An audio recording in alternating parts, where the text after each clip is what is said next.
કેમ ટેન્શનમાં બેઠા છો? ઓફિસની ચિંતા છે? ના, મને સુષ્માની ચિંતા છે. આકાશ એના લાયક છોકરો નથી. કેમ એવું તો શું થયું?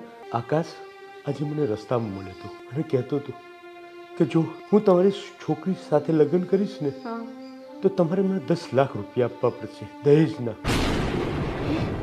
આકાશે આવું કીધું? હા, સરલા, તું સુષ્માને સમજાવ. આકાશ એના લાયક નથી. તમે ચિંતા ના કરશો, હું સુષ્માને સમજાવીશ. આ આકાશનો બધો ભાંડો હું સુષ્મા પર આગળ ફોડી દઈશ. મારે તારી સાથે એક વાત કરવી છે.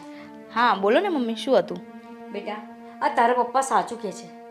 આકાશ તારા લાયક નથી. તું એની સાથે લગ્ન કરવાની જીદ છોડી દે. મને તો એ નથી સમજાતું કે તમને આકાશથી પ્રોબ્લેમ શું છે? તમને શું કામ નથી ગમતો? કારણ કે એ નીચ અને નાલાયક છોકરો છે. એણે તારા પપ્પાને શું કહ્યું ખબર છે? કે હું સુષ્મા સાથે લગ્ન કરીશ ને તો દહેજમાં મને 10 લાખ રૂપિયા આપવા પડશે. બેટા, આકાશ તને નહીં પણ તારા પપ્પાના રૂપિયાને પ્રેમ કરે છે.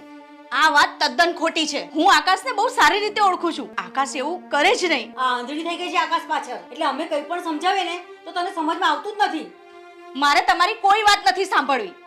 હું આકાશ સાથે જ લગ્ન કરીશ. આ મારો ફાઇનલ નિર્ણય છે. ઠીક છે તો પડ જા કૂવામાં.